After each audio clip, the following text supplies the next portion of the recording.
Just like with the Batman Hush video, the Superman vs. the Elite video, which was first uploaded on May 29, 2023, also got hit with the copyright claims that have now cut pieces out of it. The claim was for using the footage of the movie, and my plan to remove the claim for the context of showing what I was talking about then got denied by Warner Bros., even after one part of it was already cut and now another part is also claimed. So that is another reason for this re-edited re-release. Enjoy the new version of the video. Better known as What's So Funny About Truth, Justice and the American Way, it is a one-shot story written by Joe Kelly and drawn by Doug Moore that came out in March 2001. The premise both in story and outside of it in the real world was the moral struggle over what I made a video on last year. To new viewers, I made that video on 2022 and it was made as an argument against the loophole in the no-kill rule. But more from a black and white point of view. AKA, should superheroes kill their villains? No. The answer is no, as that would make them active murderers, and I have stated time and time again that murder is not a heroic act. The reason why this debate became a thing in the first place can be traced to Wildstorm comic book The Authority, which was about a superhero group willing to do whatever it takes to get the job done. According to Robert, who helped me get through the comic and properly realize it, Joe Kelly wrote the story as criticism against the pro-authority people who wanted to make superheroes adapt similar methods, and so he created the Elite as a stand-in for the Authority, because it wasn't until the New 52 10 years later when the Authority became a part of the DC Universe. However, as this was only a 38 pages long comic book issue, and that is how many PNG files I have created with the snipping tool to have for the editing of this video, the story is best described as compressed, and it probably could have benefited from having a few more issues to be told as a story arc. But that would have kept it from being remembered as it ended up.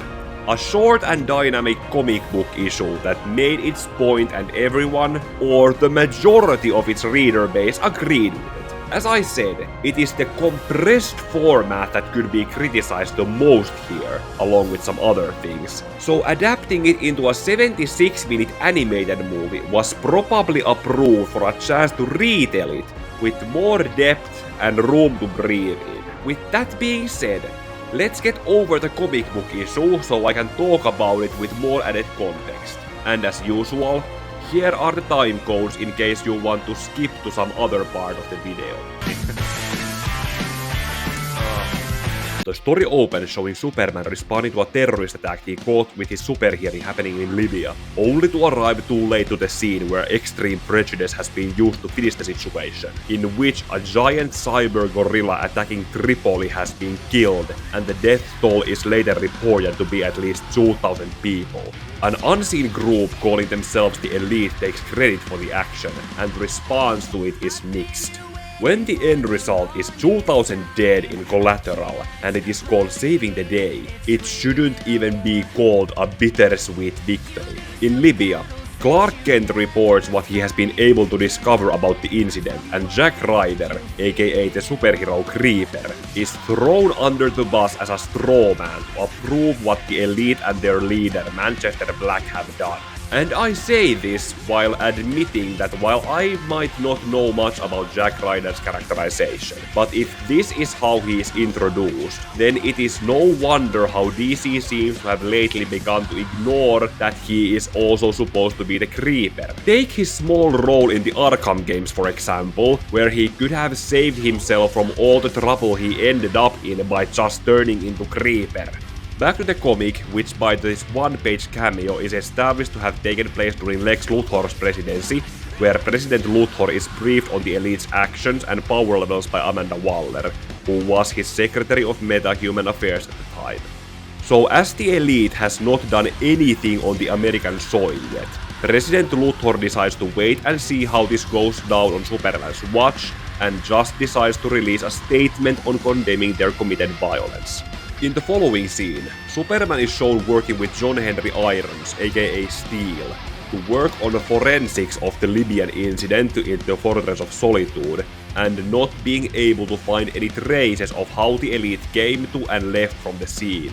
Clark and John also talk about the Elite's manifesto, which has been published online and pretty much has them describe themselves as the heroes the world needs, with John comparing them to a force of nature, before Clark reminds him that the bubonic plague was also a force of nature. After some setbacks and throwing some liquid sunlight onto his face, Superman gets alerted about another attack happening in Japan. As it's 2001, it's 2 years too early for Kaim, Angelus and the Queen Bees to fall into Shinjuku, or even for me to bring them up if my third Nier video is not out yet, so the threat is not as cataclysmic, but still visually devastating. And the fact that Superman's hearing is picking up people speculating the Elite showing up there, Kaim, Angelus and the Queen Bees would be a lesser disaster to deal with. Initially, Superman is shot down by the explosions before coming across a Japanese supervillain group that, surprise, surprise, gets defeated with graphically implied visuals while Superman is still just picking himself back up before witnessing the last one of the Japanese supervillains executed by the Elite in their introduction shot.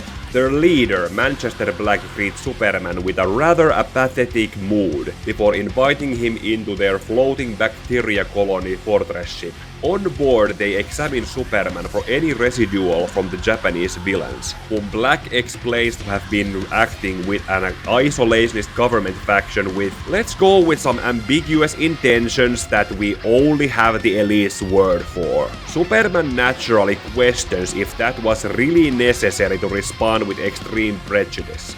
To summarize this scene, Superman accuses the Elite for being unapologetic murderers that are not even paying attention to their surroundings, and Manchester Black responds to it with the strawman argument of, "This is the real world, not the yesterday's fantasy where speeches make everything better, and villains no longer call the heroes to let them know what evil acts they are planning to do." And also mentions that his mother died to lung cancer, and the story tries to say that Manchester Black is old enough to have lost his father to World War II. Superman naturally does show sympathy towards the Elite's told backstories, but like any sensible person, he of course does not approve their methods, which they have already shown to be apathetically okay with themselves. As Superman is giving them a verbal response and his voice seems to be rising, the Elite just sees it as him having outlived his welcome, and Manchester Black has Superman be teleported out of their ship. Later, Clark is shown talking with Pa Kent about him meeting the Elite and how some people in Smallville, as a small example, have come to see validity in the Elite's methods in killing their opponents. Clark so asks his father if what he has come to represent as Superman has expired from having any effect, and Pa Kent tells his grown-up son that, "No, but instead of talking back like a debater, try to be an educator in teaching a better way and lead it by example." That is a paraphrase summary, but it is basically what Pa Kent tells Clark along with, "And if that doesn't work, then use violence as the second option, depending on how well you can afford to use it." In the following page, we then have some people discussing the differences in Superman's and the Elite's methods in dealing with criminals and villains they face off against, as well as bring up how the Joker managed to escape some probably exaggerated crimes with the diplomatic immunity he got from a death in the family. There are also mentions of the capital punishment, aka the death penalty, which was not abolished yet in 2001 in either state of Delaware where Metropolis is located, or in the state of New Jersey where Gotham is located.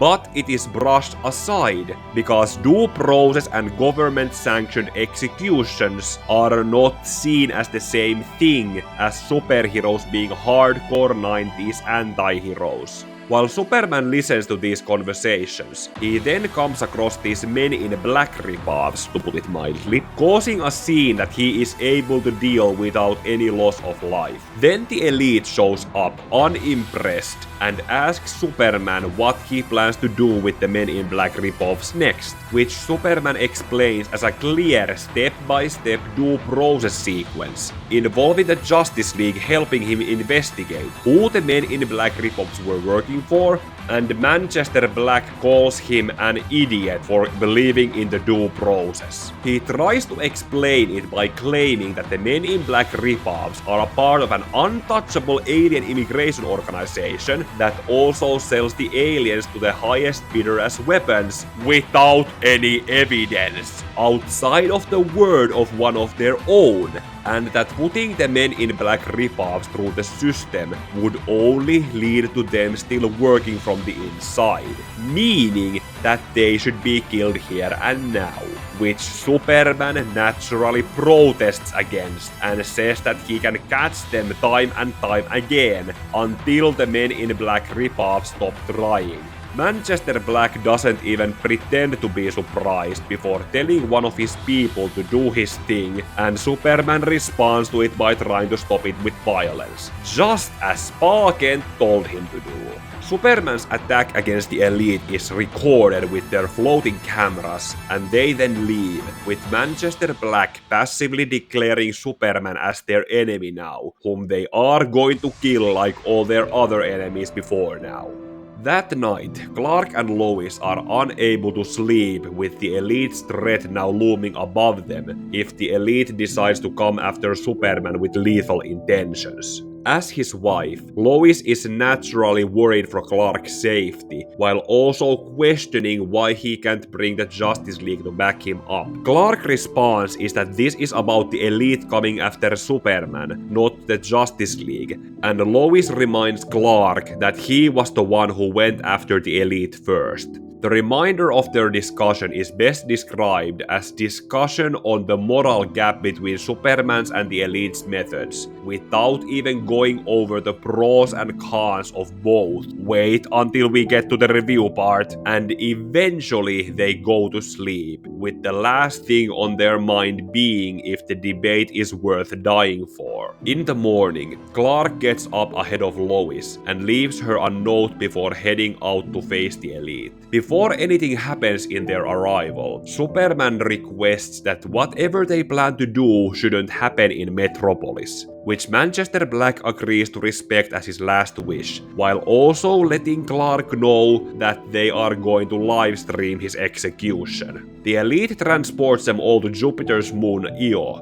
where Manchester Black expositions that they killed an alien family, and that is a fossil of an unborn alien fetus. Remembering what his father told him, Superman tries one more time to use words to appeal to the Elite, with his words also being live-streamed to everyone watching on Earth. And then it turns into an all-on-one fight as Manchester Black narrates it with his own worldview, which he compares to a cancer surgeon's job. Black also threatens that after they have killed Superman, who is not even trying to defend himself, the Elite is going to kill all of his friends and allies who will try to avenge him. Eventually, they bring Superman down to finish him off with Manchester Black's telekinetic powers, and their tank blows Superman up.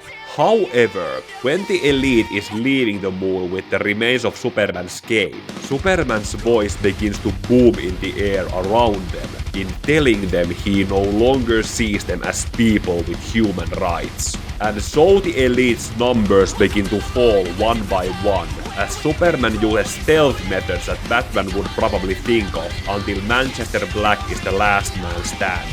It is only then when Superman appears before him, bleeding with his costume in tatters, asking Manchester Black how he feels now when the Elite is gone, and his dream of a world with them can never become a reality.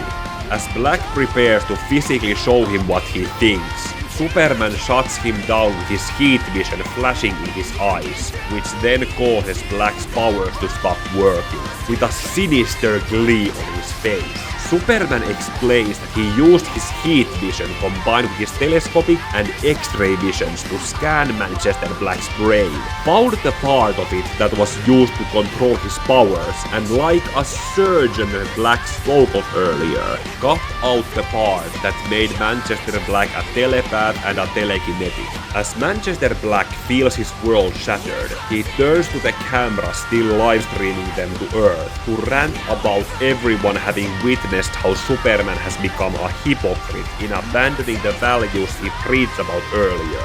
Superman, however, instead reveals that the elite are still alive and Manchester Black was not lobotomized, only given the closest thing to a concussion, with his powers eventually coming back to him when he has been properly contained. In reality, Superman had just put on a show to prove his point about showing how terrifying it would be if he began to act as apathetically as the elite did. Even he himself was afraid of his performance, but it taught him to see from the elite's perspective enough to denounce ever adapting it, and so reinforced his own values in being Superman. Then Manchester Black shoots back that infamous "You're living in a dream world!" argument, which here is meant as a threat from him to Superman, in telling him not to think they are suddenly friends now. Superman, however, is not bothered by it, because dreams can come true if you manage to balance them out with the reality of the world we exist in and with your own values. That is why Superman will always keep fighting for the dream he has for a better world, and will never stop balancing his values with his world until it has become a reality. Before I start with the review, I must confess that I have also had an ulterior motive for making this video, as I happen to be one of those people who never hated Zack Snyder's Snyderverse movies, nor saw them as the greatest superhero movies ever made. To be clear, I see myself somewhere here in the right side slime green area, somewhat removed from the green-yellow group, and I have so from time to time ended up in verbal arguments with both sides of these opinionated people. The former group in general tends to use "what's so funny about truth, justice and the American way" as their default argument on how Superman should always be portrayed, and ever since Zack Snyder said this a few years ago, I'm like, wake the fuck up! That group of people have weaponized their lifestyle-leveled hatred against Snyder as yet another weapon in their arsenal. So naturally, when I come across these people, be it on Twitter or on some related videos comment section, it will be inevitable until they ask me if I have ever read this comic as their last straw argument. To those people, I want to say now, in case they have come across this video, now you know I have. And by June 23rd, you can find a video of it being literally read to me on Robert's channel. Well, obviously Robert's video has been on his channel for quite a long time by now. Link to it is in the description. Okay, and now let's talk about the comic itself. Like I said in the beginning, the most obvious flaw in this story is how it is told in only one issue, which forces it to be told at a neck-breaking speed, and as the antagonists, the elite are not very well fleshed out so you could understand where they are coming from. I suppose that latter part was probably the point, because Joe Kelly wrote the story as a deconstruction of the 1990s anti-heroes, but outside of Manchester Black, the other members of the elite ended up falling flat as one-dimensional background characters without any personalities. And whatever characterization was given to Manchester Black also made him come across as a clear walking stereotype, who only showed any kind of human emotion at the end during Superman's act to prove his point. Superman himself then, despite being the main point of view character, somehow felt out of place when a majority of incidents the elite was responding to had villains that most Superman fans wouldn't recognize. However, when I did the Pro Teaches Noobs video with Robert, he had to explain to me that those Japanese supervillains and the Men in Black ripoffs were original characters created as stand-ins because the DC editorial probably didn't let Joe Kelly use any pre-existing Superman villains. Like for example Metallo, Parasite, Toyman or the Intergang to be in the middle of the conflicts between Superman and the Elite. Although that dead gorilla in the beginning could be mistaken for Titano. Without any more known Superman villains caught in the middle between him and the Elite, the story can be seen as a black and white criticism, rather than as white and grey or grey and black conflict in acknowledging both sides of the argument, and Superman's victory over the Elite can come across as poorly justified. Let me be clear, I am not against it, but the way how this story has been weaponized as forced criticism against Henry Cavill's Superman ends up making those people doing it no different from the Elite. There is a grey area in between criticizing those movies, just like there is in between Superman's and the Elite's working methods, as forcing yourself to go with just one or the other goes against what Superman's final words in the story stood for, and that is also what I see as the difference between dreams and fantasies, which Manchester Black was probably too dumb to know, or otherwise he would have told Superman that he is living in a fantasy world instead. I already brought this up in my Batman Child of Dreams manga review back in 2021, where the premise of that story was the dreams of children who had not grown up and their dreams had been so corrupted into becoming fantasies. As I said there, dreams can come true if you are able to balance the reality where you live in with your own ideals. But if you cannot find the balance between the reality where you live in and start to force your own ideals into it, then you are living in a fantasy world and need to wake the fuck up from it.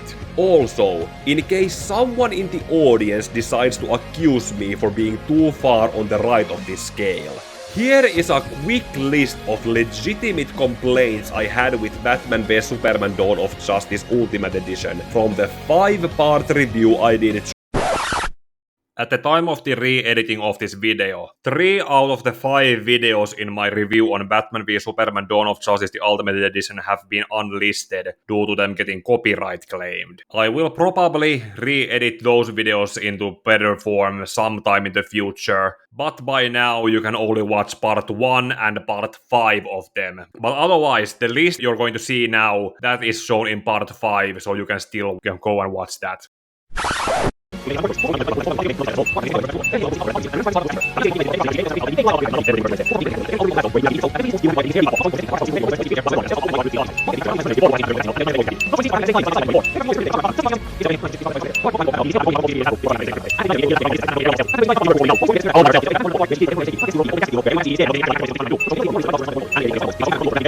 Eventually, some years later, Superman's dream was realized by Manchester Black during Grant Morrison's Superman and the Authority series and Philip Kennedy Johnson's Action Comics run, where he joined Superman in going to Warworld along with Midnighter and Apollo, those Authority characters who had inspired his own creation. Superman's final words in closing the story can so be seen as a good message that has aged very well, but the road to build up on how we reach it can be seen as flawed and imperfect by being held back by the story being confined into just one issue, even when this was an extended anniversary issue with 38 pages instead of the default 20. But those extra 18 pages did help in at least trying to reach that conclusion, and it would be wrong of me not to acknowledge that. Doug Monk's art, however, did its job very well in illustrating the story and coloring the right tone for the conflict between the two opposing sides in it.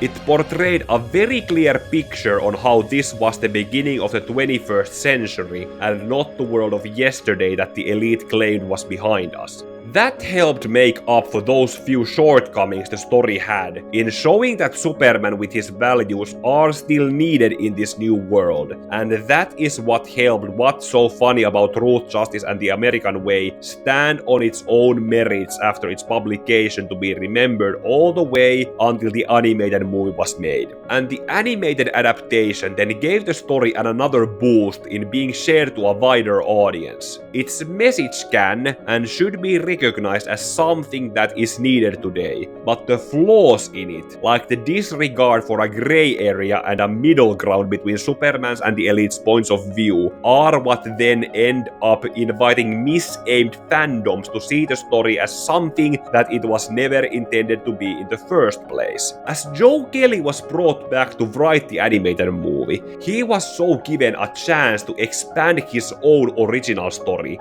and fix some of those flaws in it. So as I now move on to re-watching it after a very long time next, before I write down the rest of this review script, I want to be an optimist in seeing him doing a good job in improving What's So Funny About Truth, Justice and the American Way better with Superman vs the Elite.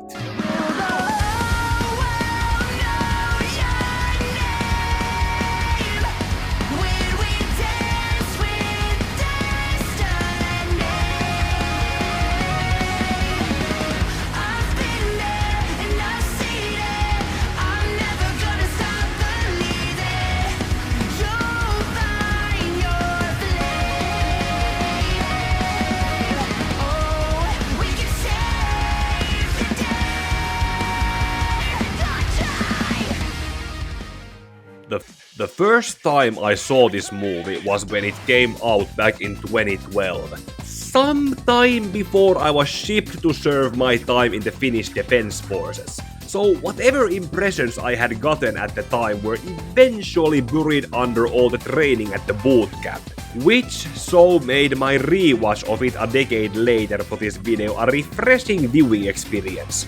Now, I'm happy to report that Joe Kelly did manage to do what I hoped for by properly extending the story to build up towards the conclusion where Superman's "I have a dream" speech was earned better. There still were some bumps in the road in getting there that made this animated movie flawed, but still a better and improved retelling.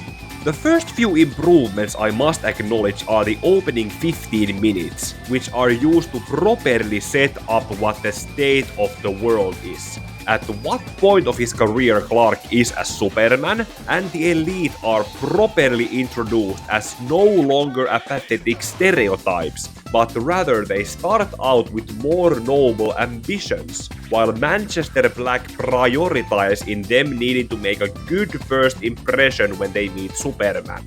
For this movie, Joe Kelly was also allowed to use an existing Superman villain with the atomic skull, because Parasite was already used in All-Star Superman the previous year, and I believe there was a characterization with him that could have helped Superman and the Elite find a grey area between their moral conflict. More about it when I get there, but initially the atomic skull skill spree that Superman stops before sending him back to Stryker's Island is used as a topic in a United Nations hearing that acknowledges the atomic skull as a repeat offender that Superman could have put down. And then, this early at the movie, Superman addresses the UN by telling them that killing supervillains is not his job. I'm not anyone's judge and jury, Professor Baxter. Thank you! Definitely not an executioner. My powers don't put me above the law. Unfortunately, because this movie needs to happen, Superman's words fly in one ear and out the other, just before leaders of two fictional DC nations of Bialya and Pokolistan decide to enter a conflict with the former attacking the latter with biological weapons. And that is how the Elite then decides to make their first impressions by assisting Superman in disarming the Pokolistanian armed forces and biological bug monsters. So far, a very well done opening outside of that one point where everyone ignores Superman himself explaining why there shouldn't be a conflict between himself and the Elite at all. But since the movie is ignoring it, I should probably do that as well so we can move on. Essentially, the movie takes extra steps to build a working relationship between Superman and the Elite by showing that they can deal with a disaster together when it happens. Before that, the Elite, or mostly just Manchester Black, is given better first introductions to Superman with a more friendly attitude than in the comic. The other members, whose names I barely bother to acknowledge from the comic, were then given more present personalities, so Menagerie is a flirt around Superman, Hat is a drunk who is almost always shown with a bottle or a glass, and Coldcast is, well, you get the idea. Also, Manchester Black is made much younger than he was in the comic, which now when looking back and forth between the two, the comic version might have been in his 60s back in 2001, but the movie version is clearly younger and designed not to look like a purple-haired version of John Constantine. He also shares his backstory to Superman in a one-way telepathic retelling, which includes his sister introduced later in the comics, and how he ended up taken in by the MI6 after his metagene activated, which is supposedly how he met the rest of his team. The good faith between them is then tested for the first time when the Pokolistanian extremists do a terrorist attack on the Channel Tunnel between UK and France, where Superman expects the Elite to act as a search and rescue team where they won't be punching bad guys. With Superman's guidance, they manage to rescue people trapped in the tunnel, but when the Pokolistanian extremists are discovered, Manchester Black responds to them with extreme prejudice, to which Superman can only preliminarily intervene with before the press arrives to distract them. Most of that is pretty much new and added story elements that serve a new and better foundation for the rest of the story, where the movie starts to pick up plot points from the comic. First among them is that Lois is now in a more prominent role here, and she was with Clark in UK when they went after Manchester Black to investigate him, because they recognize that he is an Englishman.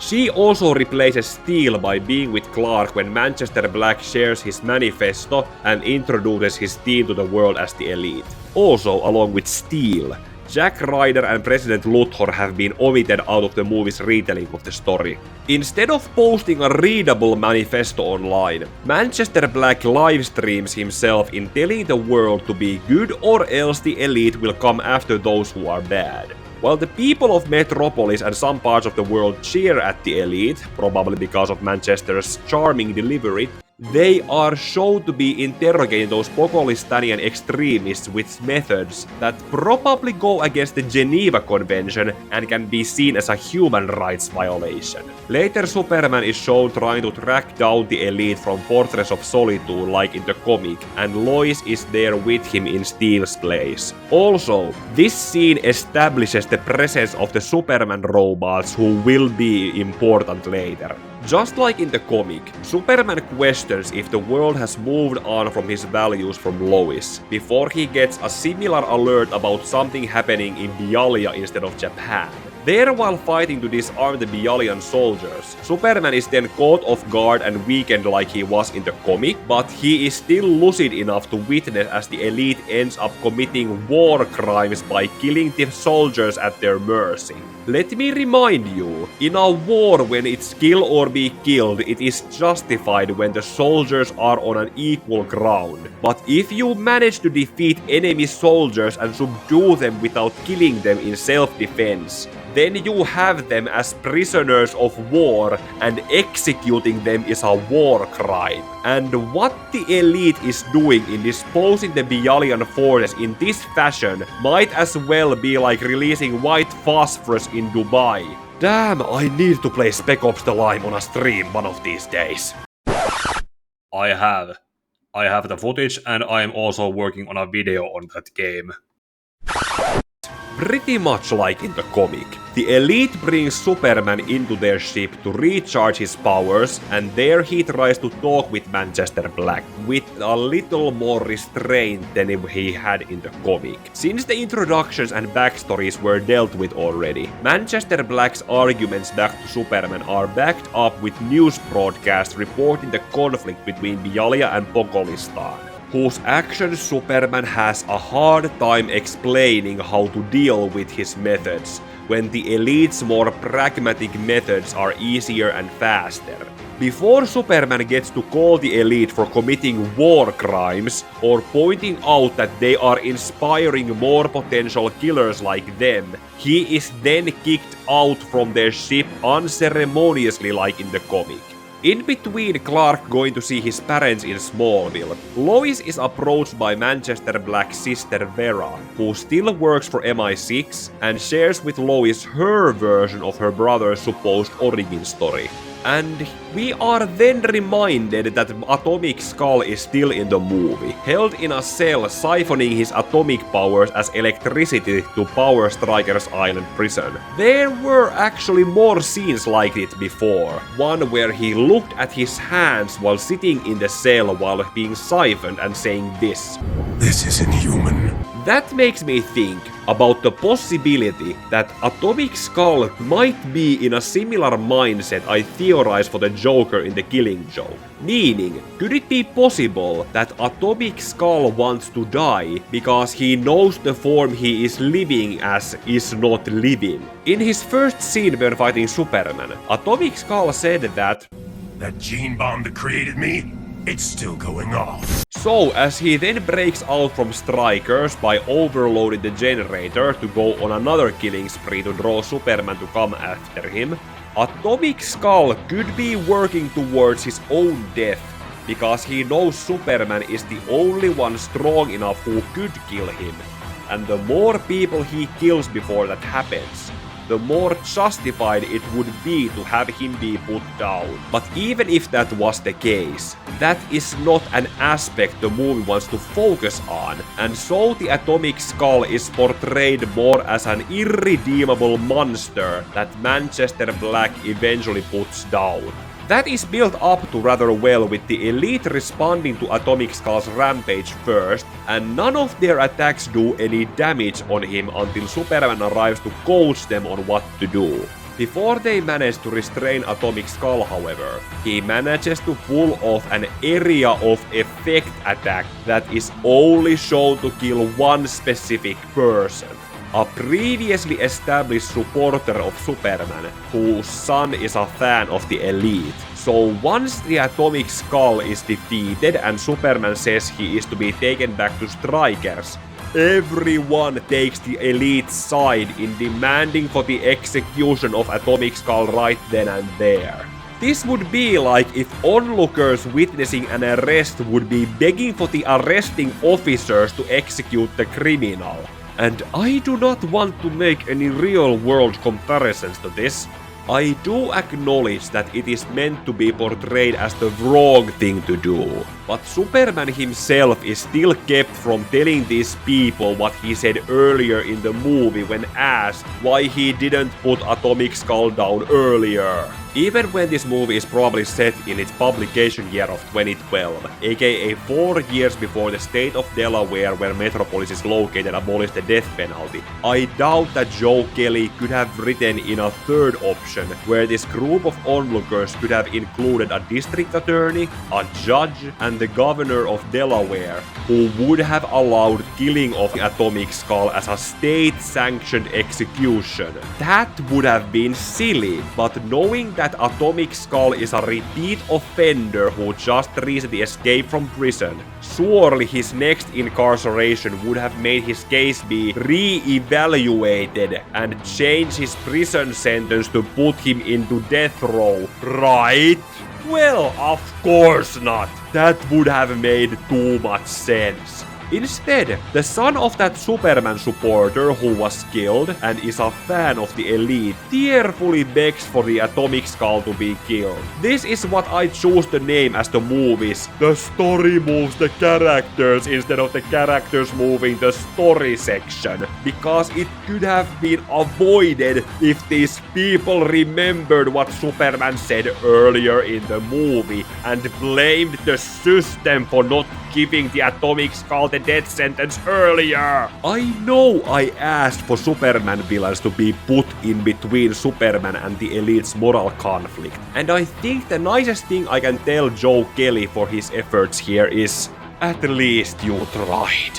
Let's move on to the last two story bits from the comic and how they were recreated here in this movie. We have a montage of people's opinions being shown and a group of kids playing wanting to be like the elite so they can kill people. Which, by the way, devalidates this meme, because if you keep killing killers, you end up inspiring more killers to kill more killers, and then the number of killers just keeps escalating. The elite also comes to see Superman in the Fortress of Solitude and under the guise of being friendly, give him the ultimatum to keep out of their business of killing bad people. They teleport away before Superman can even tell them no. Then the incident with the Men in Black ripoffs is changed into Superman dealing non-lethally with Bialyan fighter jets attacking Pokolistan, and giving the same step-by-step explanation to the elite as they arrive on what happens next to make the leaders of both nations take responsibility. And then Manchester Black reveals that he and his team have killed the leaders of Bialya and Pokolistan already, meaning that the neighboring countries can now invade them, but instead of telling the elite that, Superman does what he did in the comic and physically attacks Manchester Black, which he then uses to tell Superman to settle his affairs in the next 24 hours because just like in the comic, they are enemies now and the elite kills their enemies. Clark so spends the rest of his time left with Lois. In their climactic confrontation, Superman asks for the elite that they don't do what they are about to do in Metropolis, and so they teleport to the moon. Not into Saturn's moon Io like in the comic, but to our Earth's moon. There Superman gives a plea for the elite like he did in the comic, and then they attack him while Manchester Black speaks the narration he also gave in the comic. With here in the movie it is shown to also being told to the world witnessing it as the elite's floating cameras are live streaming it. A divergence from the comic comes after Superman is believed to have been killed, and only a rag from his cape is left behind. Instead of waiting until the elite has retreated back onto their ship, Superman begins his intimidation performance on them when they are still on the moon, where he deals with Menagerie and Hat similarly as he did in the comic, before Manchester Black and Coldcast teleport to Metropolis, believing Superman wouldn't risk collateral damage on the onlookers. Speaking of Superman's performance in intimidating the elite, and by extension the onlookers witnessing them, the fact that Superman is voiced by George Newbern makes him also sound like one of his other famous roles, and without naming any names, I'll just say that I wish I won't get any copyright claims for using this background music. Is that Superman? Not anymore. This isn't you! You don't do this! I do now. The animation, music, and George Newbern's performance can make you actually believe that Superman doesn't care anymore and has truly abandoned his principles. Even if you know and expect him to be putting on a show, Manchester Black's and the onlookers' reactions also help elevate the situation, without even hinting that the story is based on a one-shot comic book issue set in the status quo continuity. I finally get it. Thank you. Move further away. Cool. That was good. That was like 15 suns exploding in space. I made the mistake of treating you people like people, but now I understand better. He's dead. He's playing it our way. These people in charge who are willing to put the animals down. His lungs just collapsed in the vacuum. He won't do anything here. Not with the sheep around us. Chester, wait! Where did he go? Where did he freaking... He went into orbit at Mach 7. It's super here. Any second you'd hear the pop. George Newbern deserves all the credit he has earned for this scene, and it is probably too much to expect that Joe Kelly wrote this dialogue with him reading it out loud to see how well it would work. Then Superman eventually drops his facade and reveals that he only faked killing the elite and some of the onlookers, including Lois by the way, with the help of his Superman robots that were established to be a thing earlier. However, there is some omitted dialogue from the comic where Superman tells Manchester Black that he lobotomized him without mentioning that he was really just given the next best thing to a concussion. Essentially in this movie, Superman did depower Manchester Black and acted somewhat less ethically than he did in the comic. Or so it seems because there is no dialogue to suggest otherwise. I won't kill, but you would, so I made sure I had backup. As for your people, they're fine. Nursing headaches I don't even want to think of. Very much alive as they're stripped of their powers and prepped for transport to a supermax prison. Yeah, if you had to use more force against Manchester Black than you did in the comic, that really doesn't help your stance and makes Superman's dream speech come across more as a fantasy speech. And this is something I didn't even realize until I was already in the middle of copying the end credits from the old video into this one. It occurred to me that the comic version of Superman gave Manchester Black a chance to become a better person after he had served his time for his crimes, while the movie version of Superman outright denied Manchester Black of eventually becoming a better person after he had paid for his crimes. Choosing to steal away his and the Elite's powers so comes across as a rather un-Superman thing to do, and now makes his I have a dream speech represented better in the comic, where he gave Manchester a chance to become better. Later in Grant Morrison's Superman and the Authority series, along with Philip Kennedy Johnson's Action Comics run. Still, it was probably an oversight flaw that they didn't realize happened. So for the sake of the argument, let's pretend that it was a concussion and that the movie version of Manchester Black is going to get his powers back by the time he is properly contained. Even when acknowledging those few hiccups and bumps in the road, Superman vs the Elite rises the bar in how these animated adaptations can be improved upon from their source materials. Like with Batman Year 1 before it and Doom that came to Gotham many years later, it focused on retelling the story without doing any unnecessary changes to it, but also managed to expand it with proper changes that built more emotional tension between the title characters.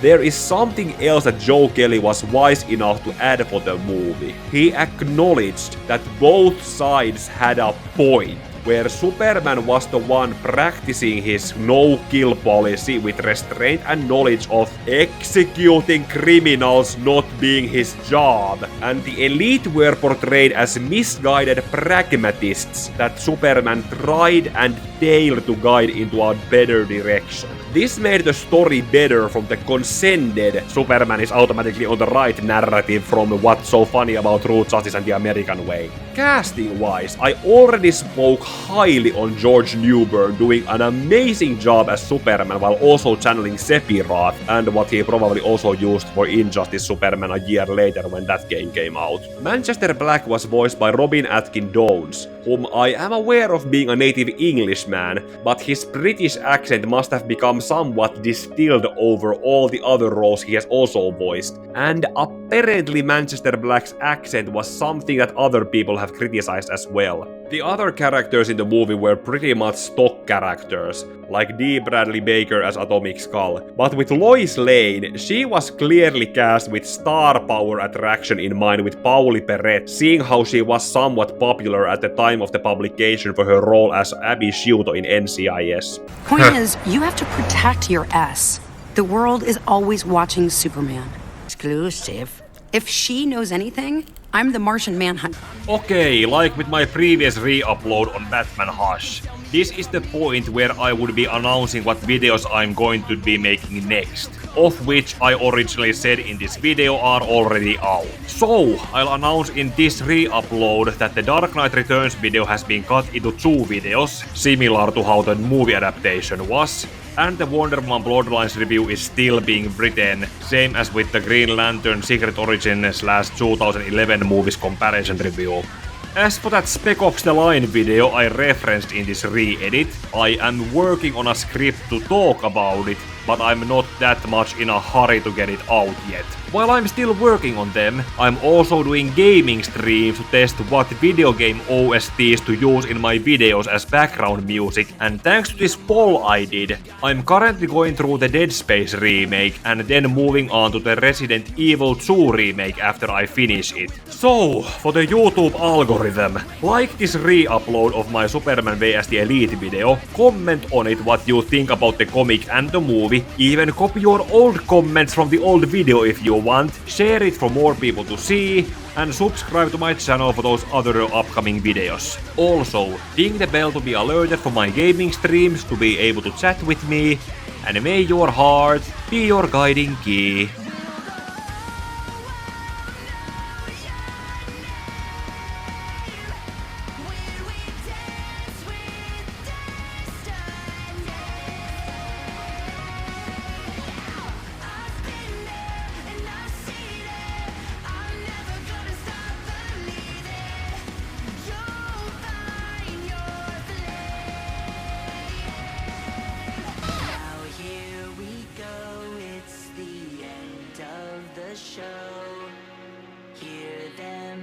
Calling your name.